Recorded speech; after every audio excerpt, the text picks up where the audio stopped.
बंद हो गया जगन्नाथ मंदिर, अब नहीं होंगे जगन्नाथ के दर्शन। बीमार हुए जगन्नाथ। जब धरती तपती है और आकाश भीगता है, जब समुद्र शांत हो जाता है और हवा धीरे धीरे बहने लगती है, तब पुरी का एक मंदिर खामोश हो जाता है, क्योंकि वहां उस नीले पर्वत पर विराजमान है वही ईश्वर जो केवल पत्थर नहीं बल्कि पंचतत्व से बने हैं। आग, जल, वायु, आकाश और पृथ्वी सब जिनमें समाहित है।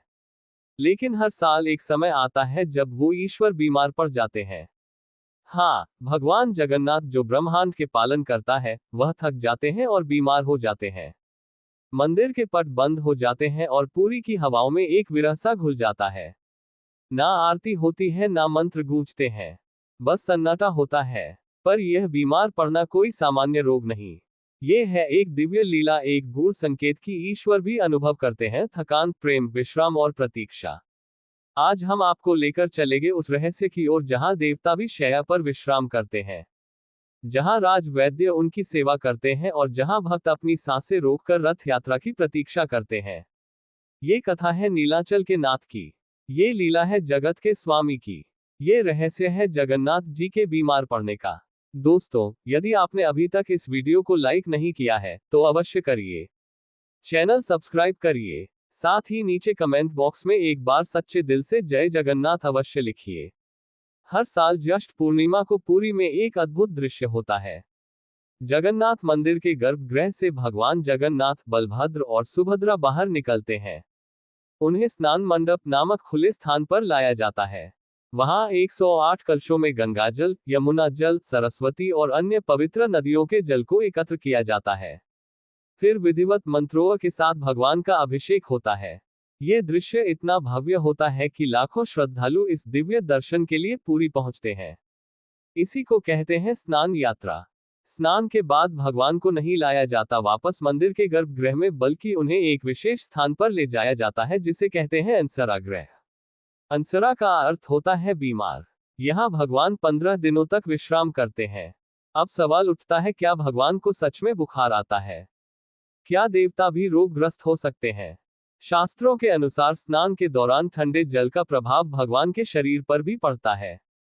यह प्रक्रिया मानव जीवन के एक गहरे सत्य को दर्शाती है। ईश्वर भी अपने भक्तों के साथ पीड़ा साझा करते हैं।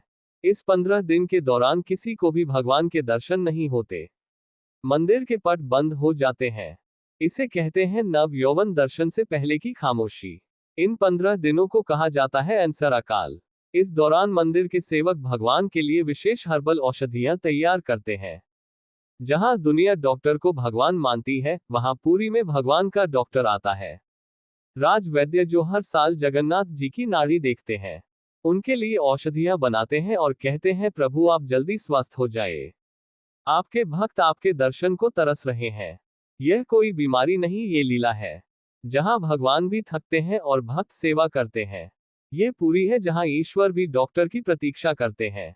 इन 15 दिनों के लिए मंदिर के विशेष चिकित्सक, जिन्हें राज वैद्य कहा जाता है, भगवान की देखरेख करते हैं। यह कोई कल्पना नहीं बल्कि पूरी गजपति राजा के दरबार से नियुक्त डॉक्टर होते हैं। राज वैद्य भगवान की सेवा कैसे करते हैं? नाड़ी परीक्षण। भगवान की प्रतिमा का स्पर्श कर वे प्रतीकात्मक रूप से नाड़ी जांचते हैं।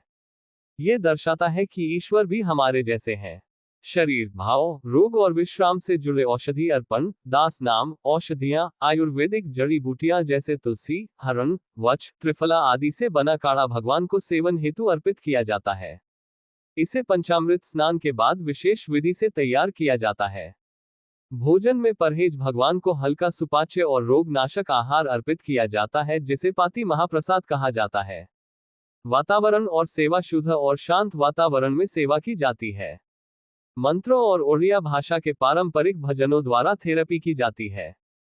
कोई नहीं जानता भगवान कैसी अवस्था में होते हैं।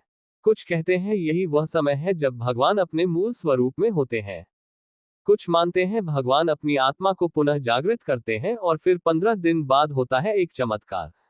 स्नान के 15 दिन बाद भगवान जगन्नाथ अपने नए रूप में भक्तों को दर्शन देते हैं। इसे कहते हैं नवयवन दर्शन।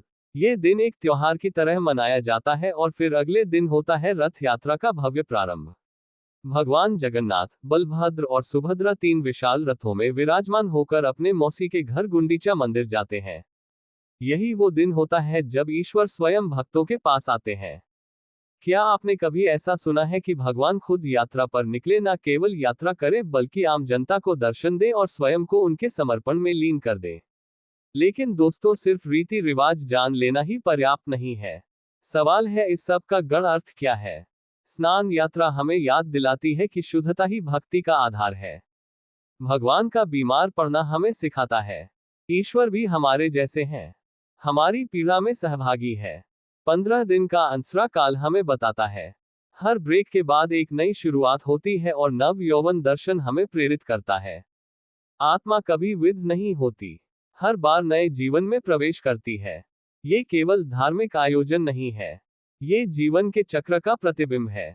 क्या आप जानते हैं, स्नान यात्रा के दौरान भगवान के पुराने वस्त्र, चंदन और फूलों को विशेष रूप से संग्रहित किया जाता है।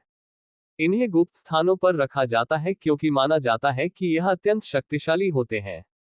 कुछ विद्वान कहते हैं कि स्नान यात्रा के समय भगवान की मूर्ति में जीवा तत्व प्रवेश करता है और बीमार पड़ना उस जीवा तत्व का शुद्धिकरण है। यही कारण है कि इस दौरान कोई मूर्ति नहीं देख सकता। ये केवल शरीर नहीं, आत्मा की प्रक्रिया है। तो दोस्तों, अगली बार जब आप भगवान जगन्नाथ की स्नान यात्रा देखें तो केवल जलाभिषेक नहीं, उस दिव्यता को भी महसूस करें जो हर बूंद के साथ बह रही होती है। ये यात्रा केवल भगवान की नहीं, यह आपकी भी है, आत्मा की, विश्वास की और भक्ति की। दरअसल भगवान जगन्नाथ के बीमार होने से एक महत्वपूर्ण कथा जुड़ी हुई है जो बहुत ही दिलचस्प है। पुरी में माधवदास नामक एक भक्त रहते थे जो भगवान जगन्नाथ की पूजा करते और उन्हीं के प्रसाद से अपना जीवन व्यतीत करते थे। एक बार माधवदास को बहुत ही तेज बुखार हो गया था, लेकिन फिर भी उन्होंने ऐसी स्थिति में भक्ति में कोई कमी नहीं आने दी।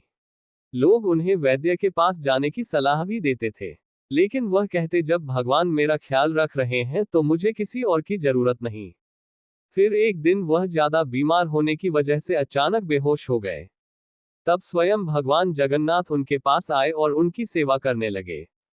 माधवदास के ठीक होने पर जब उन्होंने भगवान को अपनी सेवा करते देखा तो वह भावुक हो गए और पूछा कि आप मेरी सेवा क्यों कर रहे हैं?